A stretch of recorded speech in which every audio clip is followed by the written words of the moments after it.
Alex Cooper stared out the window of the spaceship Horizon's Edge. Stars filled the black space around them. He had been on the ship for 6 months now. At 22 years old, he was the youngest person on the crew. Most days he felt like he did not belong here. "Cooper, get to the bridge," came a voice over the radio. It was Captain Jake Morrison. Alex hurried through the metal halls of the ship. His boots made loud sounds on the floor. When Alex reached the bridge, he saw everyone looking worried. Captain Morrison stood at the front. He was a big man with gray hair. Commander Lisa Parker stood next to him. She always looked serious. "What's wrong, sir?" Alex asked. "We found something," the captain said. He pointed to the big screen in front of them. "Look," Alex looked at the screen. A huge planet filled the view. It was blue and green like Earth, but around the planet were ships. These ships were not like human ships. They were smooth and silver. They looked like they could move very fast. "Are those alien ships?" Alex asked. "Yes," said Commander Parker. "And they found us first." Suddenly the ship shook. Alex grabbed onto a chair to stay standing. Red lights began flashing. A loud alarm filled the air. "Captain, they're pulling us in," said the pilot, Amy Chen. Her hands moved fast over the controls. "I can't break free." Captain Morrison's face was hard. "All hands, prepare for contact." "This is not a drill." Alex felt his heart beating fast. In all his training, he never thought this would really happen. Meeting aliens was something from movies and books. Now it was real. The ship shook again. Through the window, Alex could see one of the alien ships getting closer. It was huge, much bigger than their ship. Strange blue lights moved along its surface. "Sir," said Pete Wilson from his station. He was the ship's security chief. "They're sending us a message." "Put it on screen," the captain said. The screen changed. Now it showed the inside of the alien ship. Alex's mouth fell open. The aliens looked almost human, but different. They were tall and thin. Their skin was pale blue. Their eyes were large and silver. They wore clothes that looked like they were made of metal. One of the aliens stepped forward. He wore a crown-like thing on his head. When he spoke, the words came out in English. Their technology must have translated it. "Human ship," the alien said. His voice was cold. "You have entered Zephyrian space. You will come with us now. Do not try to fight. Your weapons are weak compared to ours." Captain Morrison stepped forward. "This is Captain Jake Morrison of Earth. We come in peace. We were just exploring." The alien on the screen looked angry. "Humans," he said like it was a bad word. "We have heard of your kind. You are young and foolish. You think you are strong, but you are not. You will come to our world. Our emperor will decide what to do with you." The screen went black. The ship shook one more time, then became very smooth. Alex looked out the window. They were moving toward the planet, but not under their own power. "They're pulling us in with some kind of beam," Amy said. "I can't control the ship." Captain Morrison turned to face his crew. "Listen, everyone. We knew this might happen when we came out here. We represent all of humanity now. We need to be brave and smart. Show them what humans are made of." Alex felt scared, but also excited. This was the most important thing that had ever happened to him. Maybe to anyone. The trip to the planet took 2 hours. During that time, the crew prepared. They put on their best uniforms. Captain Morrison chose 6 people to go with him to meet the aliens. Alex was surprised when the captain picked him. "Sir, are you sure?" Alex asked. "I'm just the communications officer. There are others with more experience." "You're part of this crew, Cooper," the captain said, "and sometimes fresh eyes see things that old ones miss." When they landed on the alien planet, Alex could not believe what he saw. The city was made of tall silver towers that reached into the clouds. Flying vehicles moved between the buildings. Everything looked perfect and clean. The aliens who met them were soldiers. They carried weapons that looked like they could cut through anything. The soldiers led the humans through wide streets made of some kind of crystal. People stopped to stare at them. The aliens whispered to each other and pointed. Alex felt like an animal in a zoo. Some of the aliens looked curious. Others looked angry or disgusted. They walked for a long time until they reached a huge building in the center of the city. It was like a palace made of gold and silver. Giant doors opened as they approached. Inside, the palace was even more amazing. The walls were covered with pictures that seemed to move. Lights floated in the air without anything holding them up. The ceiling was so high that Alex could not see the top. They walked through many rooms until they reached the biggest room of all. It was the throne room. Hundreds of aliens stood along the walls. They all wore fancy clothes and jewelry. At the far end of the room sat a huge throne. On it sat the alien who had spoken to them on their ship. This had to be the Emperor. Next to him stood a younger alien. This one was female, Alex could tell. She was beautiful in a strange way. Her skin was the same pale blue, but it seemed to glow. Her silver eyes looked very smart. The Emperor stood up. "So," he said in a loud voice, "these are humans. They look weak to me." Captain Morrison stepped forward. "Your Majesty, we come in peace. We want to learn about your people and share knowledge." The Emperor laughed. It was not a nice sound. Share knowledge? What could you possibly teach us? Your ships are slow. Your weapons are simple. Your bodies are soft. We may not be as advanced as you, the captain said, but humans have other strength. Prove it, the Emperor said. His eyes became hard. I challenge your people to trials.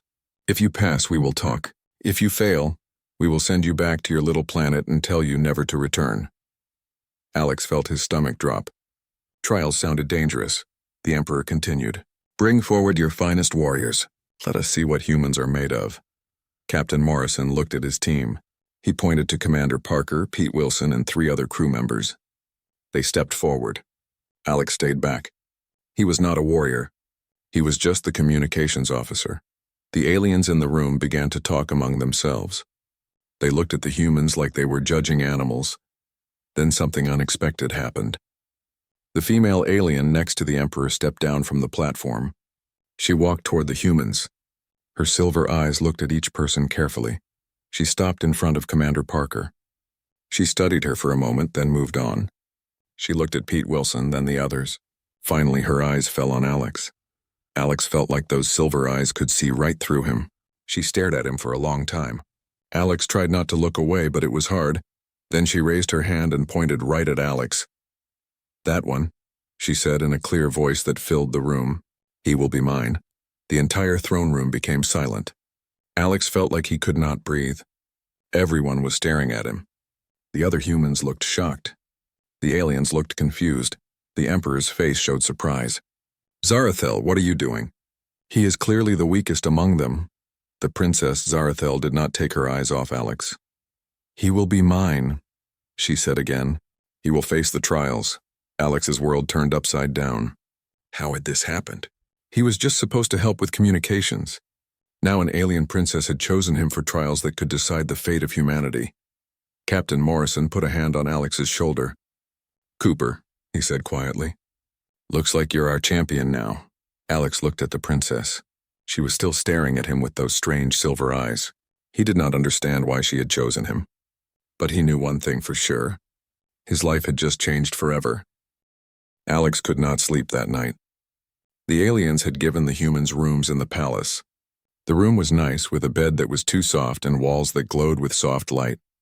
But Alex's mind would not stop racing. Why had the princess chosen him? He was not strong like Pete Wilson. He was not smart like Commander Parker. He was just a young man who was good with radios and computers. A soft sound came from his door. Alex sat up in bed. Come in, he said. The door opened without anyone touching it. Princess Zarathel walked in. She moved like a cat, quiet and smooth. In the soft light of the room, her blue skin seemed to glow even more. You are afraid, she said. It was not a question. Alex stood up quickly. Your Highness, Yes, I'm afraid.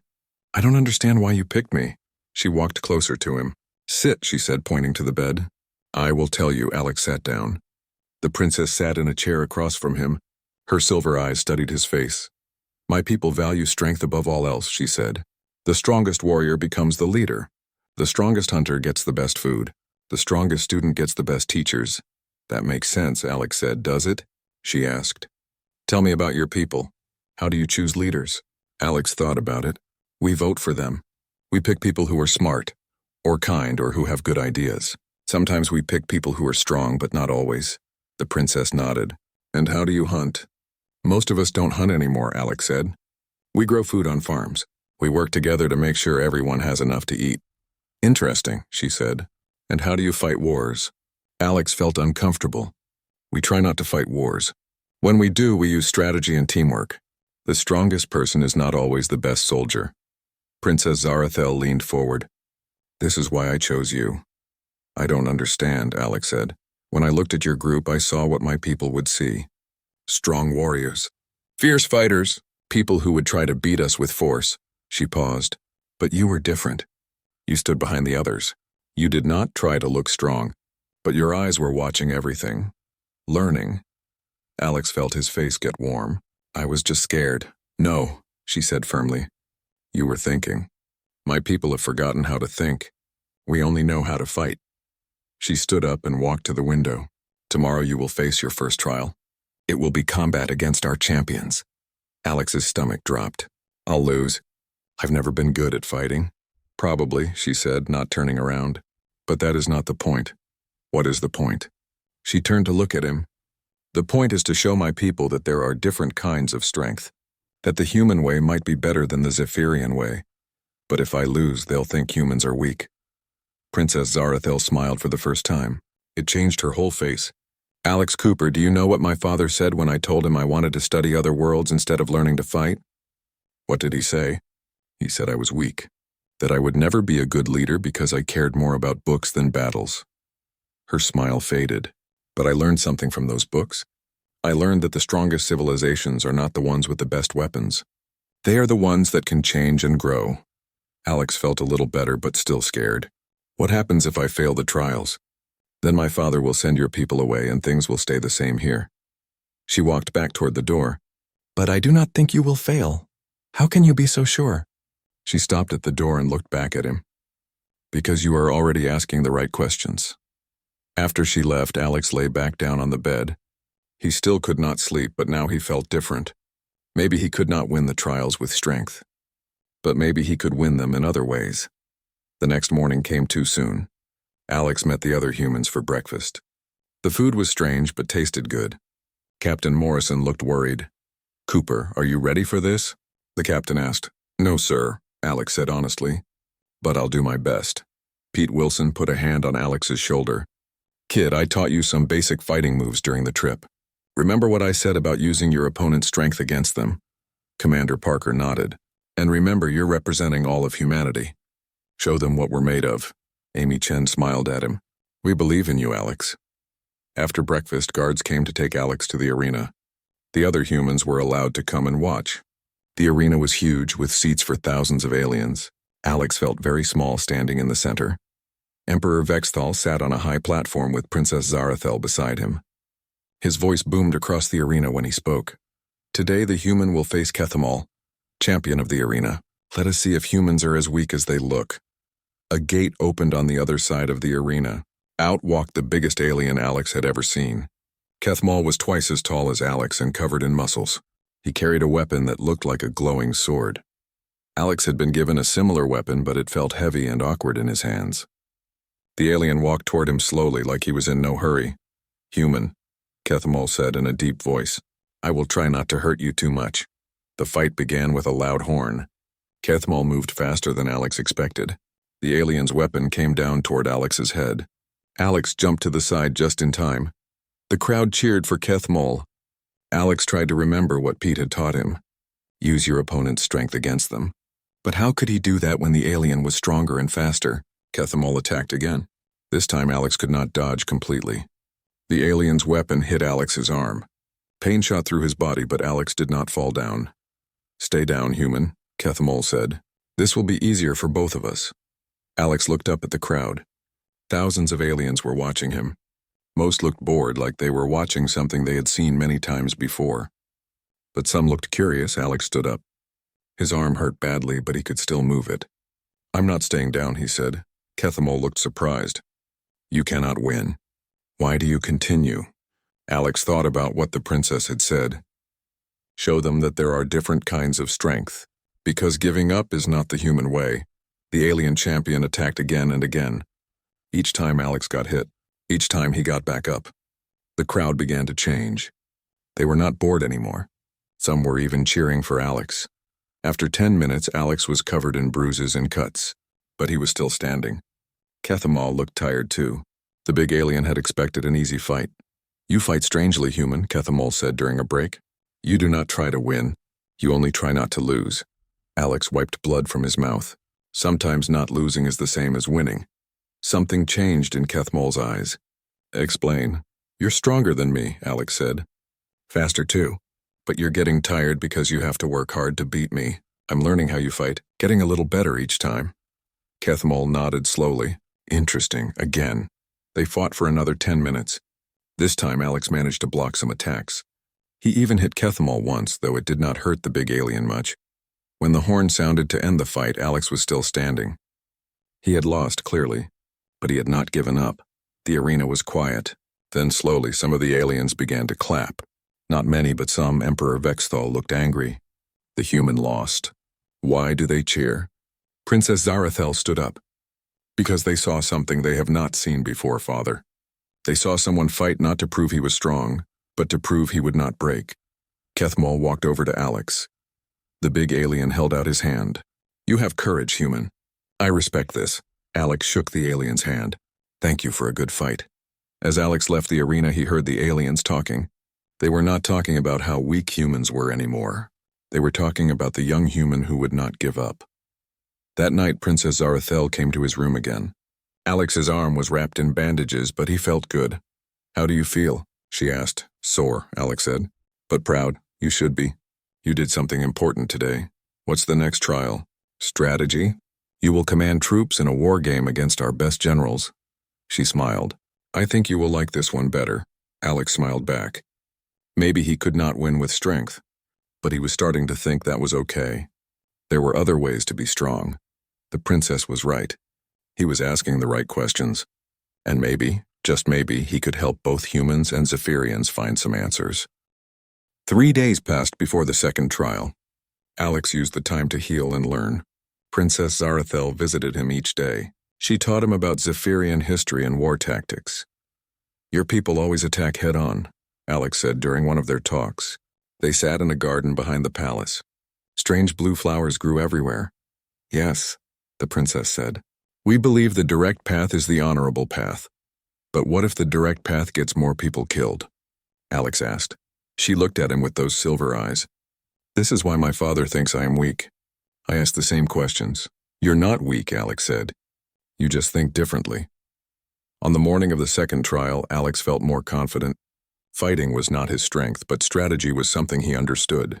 He had always been good at chess and video games back on Earth. The trial took place in a huge room filled with holograms. These light pictures showed a battlefield with mountains, rivers, and forests. Alien generals stood around the room watching. Emperor Vexthal explained the rules. You will command an army of 1,000 soldiers. Your enemy will be General Thexakar, our finest military mind. He will also command 1,000 soldiers. The first to capture the enemy's flag wins. General Thexakar stepped forward. He was tall and thin with scars on his face. His eyes were cold. I will not go easy on you because you are young human. I wouldn't want you to, Alex said. The battle began. Alex looked at the holographic battlefield.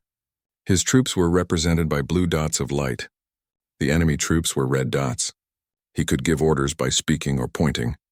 General Thexakar attacked immediately. His red army charged straight toward Alex's position. It was exactly what Alex expected. Split the army into 3 groups, Alex commanded. Group 1, retreat toward the river. Make it look like you're running away. Group 2, hide in the forest on the left.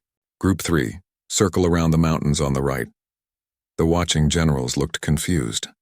The human is running away, one of them said. But Princess Zarathel was watching carefully. She could see what Alex was really doing. General Thexkar's army chased Alex's first group toward the river. Just as the general expected, the humans seemed to panic and run. But when the Red Army reached the river, something unexpected happened. Group 2, attack from the left, Alex said. Group 3, attack from behind. Suddenly, the Red Army was surrounded. They had been so focused on chasing the first group that they did not notice the trap. Impossible, General Thexkar said. How did you get troops behind me? I sent them there while you were chasing the others, Alex explained. You were so sure I was running away that you did not look for other possibilities. The general's face grew angry. Tricks and lies. That is not honorable combat. It's not lies, Alex said. It's thinking ahead. The battle continued. Every time General Thexkar used brute force, Alex found a clever way around it.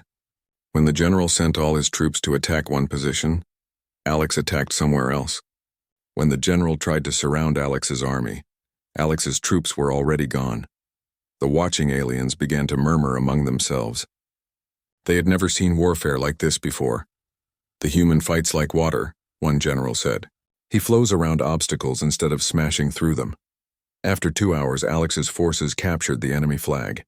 General Thexkar stared at the holographic battlefield in shock. You had fewer casualties than I did, the general said slowly. How is this possible? I tried not to fight battles I couldn't win, Alex explained. Instead, I fought battles where I had advantages. Emperor Vexthal looked troubled. This style of warfare is unusual. It's effective, Father, Princess Zarathel said. The human won with fewer losses. But it lacks honor, General Thexkar protested. A true warrior faces his enemies directly. Alex stepped forward. With respect, General, I think there's honor in keeping your soldiers alive. Dead heroes can't protect their families. Several aliens in the room nodded at this. Alex could see that his words made them think. That evening, the princess came to Alex's room as usual. But this time she looked worried. You did well today, she said. Too well? What do you mean? General Thexkar is not just a military leader. He wants to be the next emperor. He thinks my father is too weak. She sat down heavily. Your victory today made him look foolish. That makes him dangerous, Alex felt a chill. Dangerous how? There is one more trial. The trial of survival. You and I will be sent into the Crimson Wastes together. It is a desert where many dangerous creatures live. We must survive for 3 days and return. That doesn't sound so bad, Alex said. The princess shook her head. You don't understand.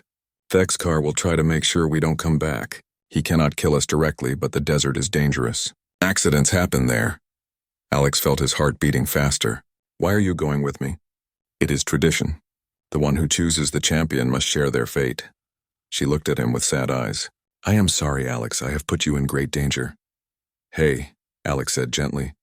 I chose to accept this. You didn't force me. She smiled a little. You are kind. This is not a Zephyrian trait.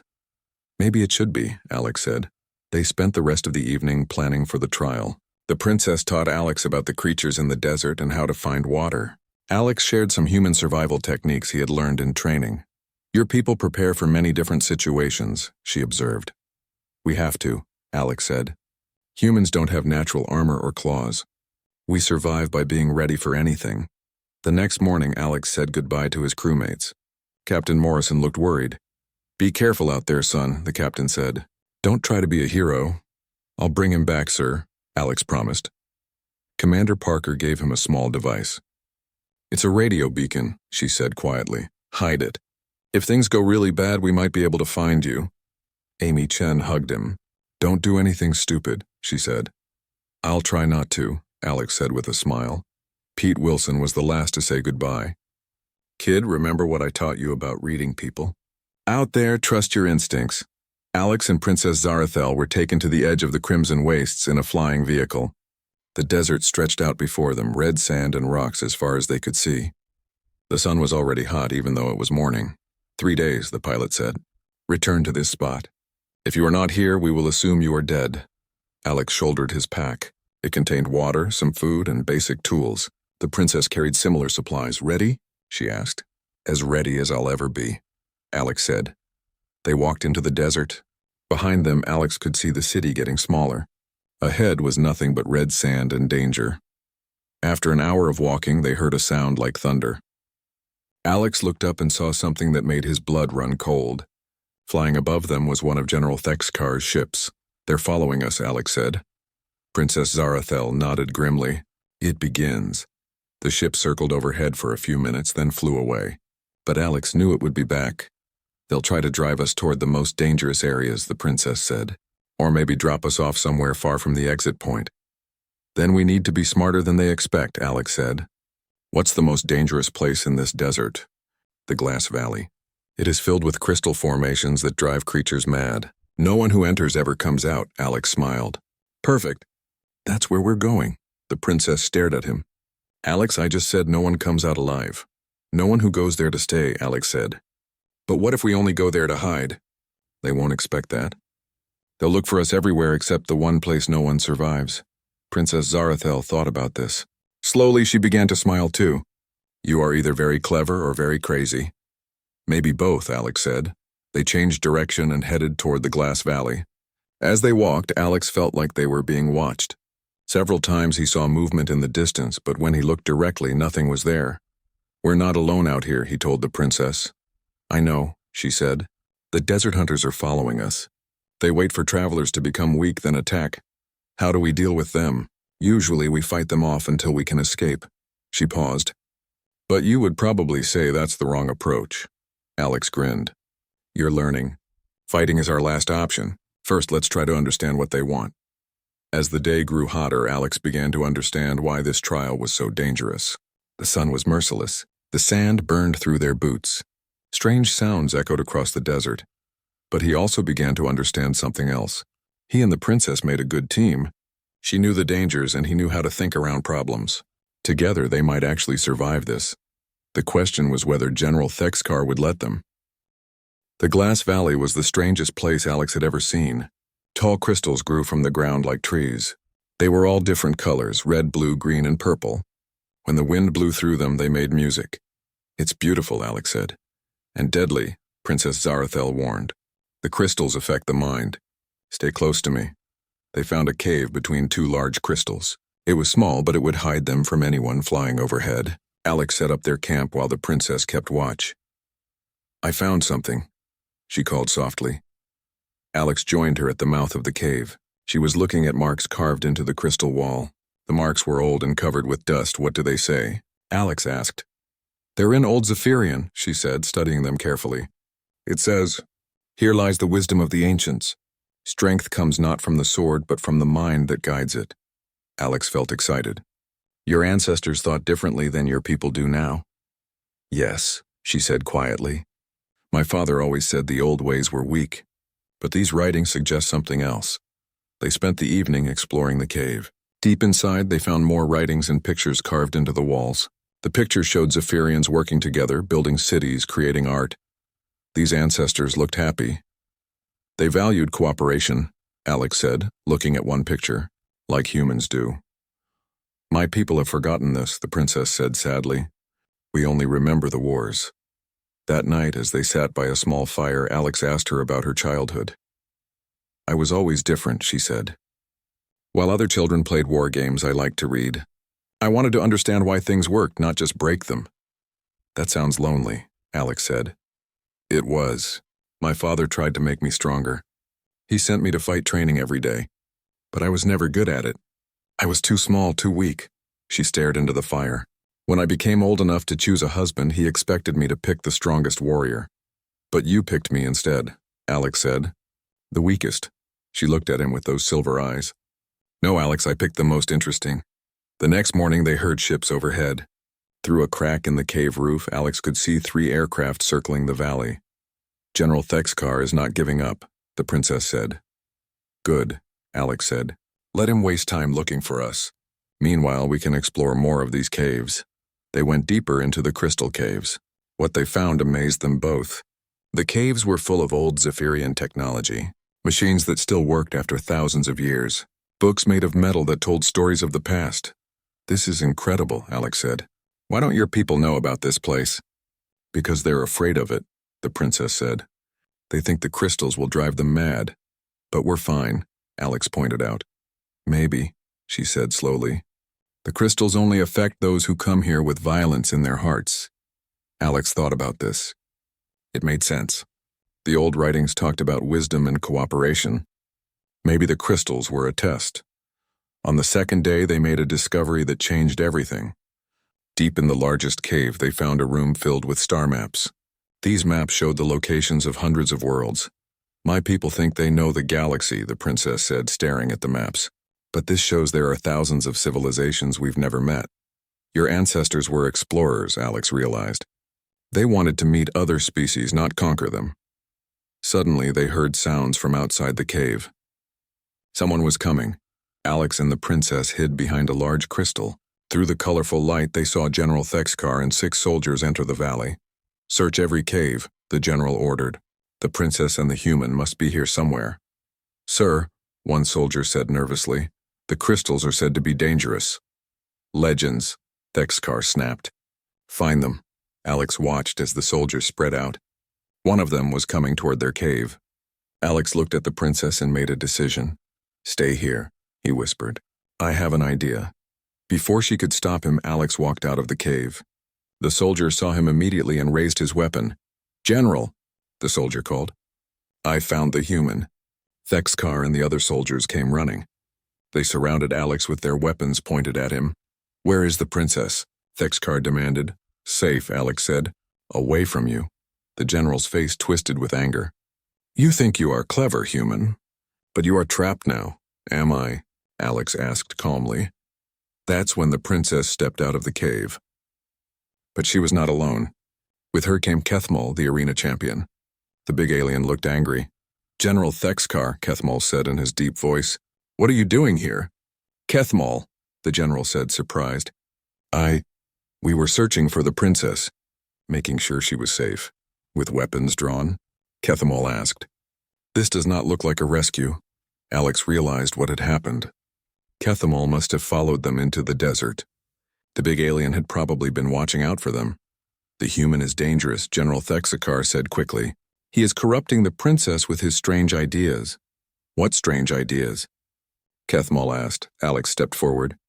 The idea that there are better ways to solve problems than violence. The idea that different species can work together. The idea that wisdom is more valuable than strength. Lies, Thexkar said. Human weakness. Then why, came a new voice, do these caves show that our ancestors believed the same things? Everyone turned. From the cave came more aliens. But these were not soldiers. They were scholars and scientists. People who had been studying the old writings. Dr. Zelanth, the princess said with relief. How did you find us? The old alien scholar smiled. We have been watching these caves for years, princess. When we saw the ships overhead, we came to investigate. Dr. Zelanth walked over to General Thexkar. These caves contain the true history of our people, General. A history that shows we were once explorers and builders, not just warriors. Ancient nonsense, Thexkar said. But Alex could see doubt in his eyes. Is it? Kethmal asked. He looked at Alex. Human, you fought me in the arena. You could have given up, but you did not. Why? Because giving up helps no one, Alex said. Sometimes you have to keep trying, even when you know you might lose. Kethmal nodded slowly. And in the war game, you won without destroying your enemy's army. Why? Because destroying your enemies just makes more enemies, Alex said. It's better to find ways to work together. The big alien was quiet for a moment. Then he said, These are not weak ideas. They are interesting ideas. General Thexkar looked around at the faces watching him. His soldiers were lowering their weapons. They looked confused and uncertain. You are all fools, the general said. This human is making you weak.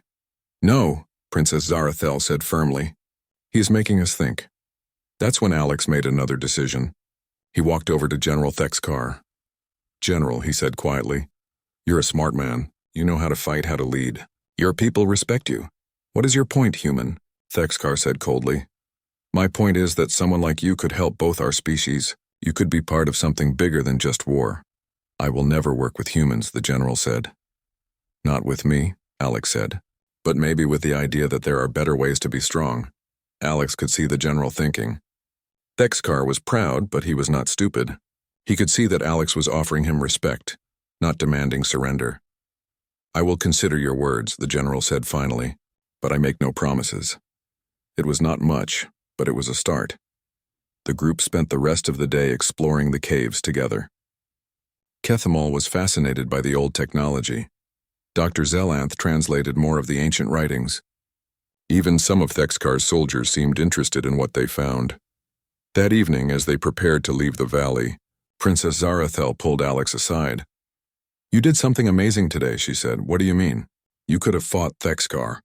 Instead, you tried to understand him. You offered him a place in your vision instead of treating him as an enemy. Alex smiled. I learned that from you. You showed me that the strongest thing you can do is try to see the good in people. She looked at him for a long moment. When we return to the city tomorrow, there will be celebrations. You will have passed all the trials. What happens then? Alex asked. Then, she said, we decide what comes next, for both our peoples. As they walked out of the glass valley the next morning, Alex felt different. He had come to this planet as a scared young man who did not think he belonged anywhere important.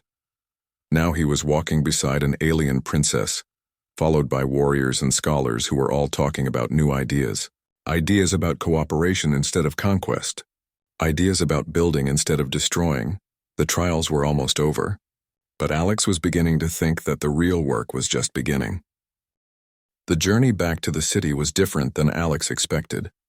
Word had spread about what happened in the Glass Valley. Aliens lined the streets to see the human who had survived the trials, but they were not just looking at Alex. They were looking at Princess Zarathel too.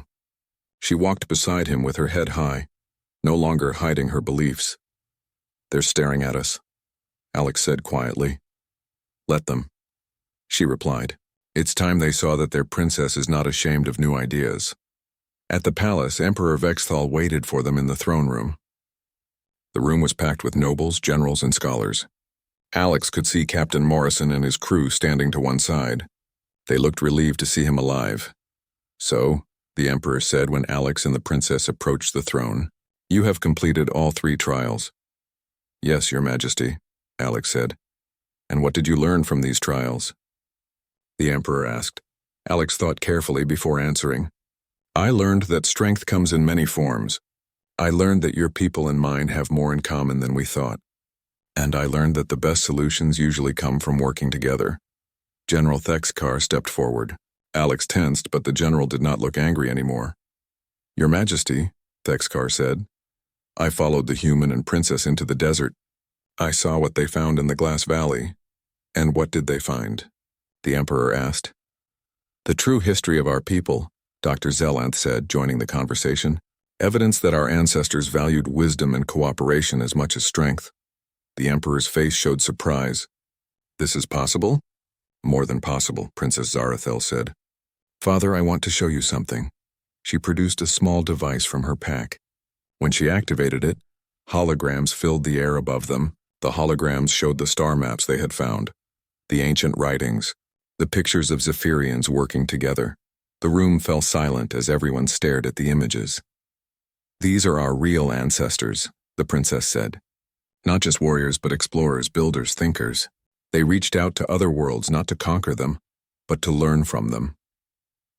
Emperor Vexthal studied the holograms for a long time. "If this is true," he said slowly, "then we have forgotten who we really are." "It's not too late to remember," Alex said. "Humans would be honored to help you rediscover your heritage, and maybe you could help us learn from your technology and wisdom." "You propose an alliance?" the Emperor asked. "I propose friendship," Alex said. "Between equals." General Thexkar stepped forward again. "Your Majesty, I have thought about the humans' words. Perhaps there is strength in cooperation that I have not considered." This surprised everyone. Thexkar was known for his hatred of weakness. "Explain," the Emperor commanded. "The human defeated me in the war game not through strength but through thinking," Thexkar said. "Our enemies would not expect such tactics.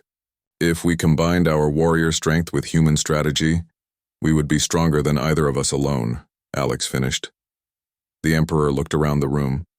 He could see the faces of his people. Some looked excited, others looked worried, but all of them looked interested. "This is a big decision," the Emperor said. "I will need time to think." "Of course," Captain Morrison said, speaking for the first time. "But while you think, perhaps our peoples could start with small steps. Share some knowledge, learn about each other." "Like what?" the Emperor asked. "Well," Alex said, "we could show you some human music and art. You could show us more of your technology and history. People could visit each other's ships." Princess Zarathel smiled. "And I could travel to Earth, learn about human civilization firsthand." This caused a stir in the room. A Zephyrian princess traveling to another world was almost unheard of. "Absolutely not," Emperor Vexthal said quickly. "It is too dangerous." "Father," the princess said firmly, "I am not a child. I have proven myself in these trials alongside Alex. I can handle the journey." Alex looked at her with surprise. She had never mentioned wanting to come to Earth before. "If the princess comes to Earth," Captain Morrison said diplomatically, "she would be treated as an honored guest. We would ensure her safety." "And I would go with her," Alex said, "as her guide and friend." The Emperor stared at his daughter. Alex could see the worry in his eyes, but also something else. Pride. You really believe this alliance would benefit both our peoples? The Emperor asked. Yes, father, the princess said. I believe it could be the beginning of something wonderful. The Emperor was quiet for a long time. Finally, he stood up from his throne. Very well, he said. We will try this, a friendship. Princess Zarathel, you may travel to Earth with the humans, but Kethamal will go with you as your protector. The big alien stepped forward and bowed. I would be honored, Your Majesty. And General Thexkar, the Emperor continued, you will work with the human military leaders to explore these new tactical ideas. Thexkar bowed as well. As you command, Your Majesty. Alex felt like he was in a dream. When Princess Zarathel had pointed at him a week ago, he never imagined it would lead to this. There is one more thing, the Emperor said.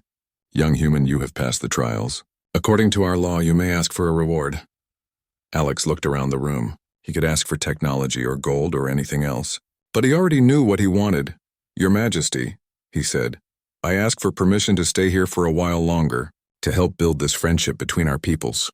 And I, Princess Zarathel said, taking his hand, ask permission to learn about his people as he learns about ours. The Emperor smiled for the first time since Alex had met him. Granted.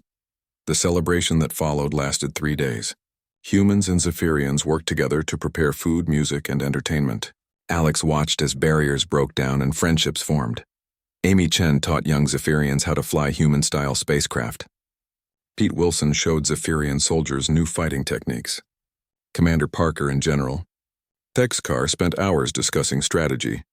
Captain Morrison worked with the Emperor to plan future exchanges between their worlds, but the best moment came on the second night of celebration.